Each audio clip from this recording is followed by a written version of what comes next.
Hello Violin channel, this is Tasmin Little and I'm speaking from my home in London.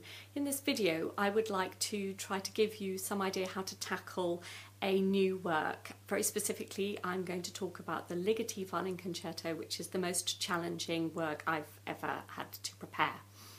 I had a 2-week period where I was able to devote 6 hours a day to this concerto, and I broke my time up into 40-minute chunks because that is my best concentration amount, and everybody is individual, so find out how you work best, but I don't suggest working for 3 hours at a stretch without any break.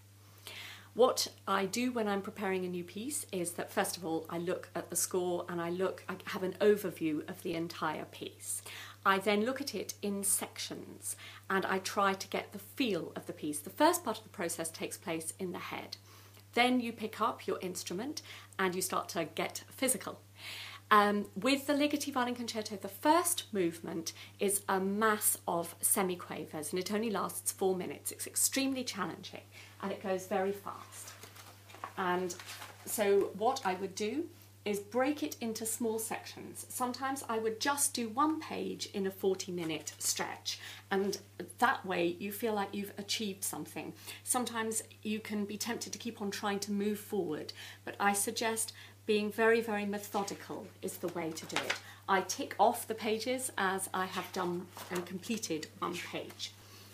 Very specifically, I'd like to talk about how to work in difficult rhythms. So let's take this passage here, where the conductor is beating in 2, however I am in 3/4. So the minim beat in 2 is 65, which is that. For 3 against 2 is this. 1, 2, 3, 1, 2, 3, 1, 2, 3. Now the rhythm against my 3 is already very complicated, so it goes 1, 2, 3, da da da da da da da da da da da da. Once you've got that firm and strong in your head, introduce the cross rhythm, which is what the conductor is going to beat. So 1, 2, 3, 1, 2, 3, dun dun dun dun dun dun dun dun dun dun dun dun. So this way you can split your brain into 2 with these complicated rhythms. Work backwards when you have a difficult passage where, for instance, you might need to be up at the top of the violin and wondering how on earth you're going to get up there.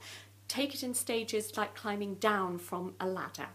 Don't forget to think about dynamics and colour, and to regularly look at the score to make sure that what you're doing with the orchestra is practical. It's no good being on the A string where there is a very fine tonal colour. If you need to produce more sound, then you need to go onto the E string. So practicalities is also the way to go. I hope that's been of some help.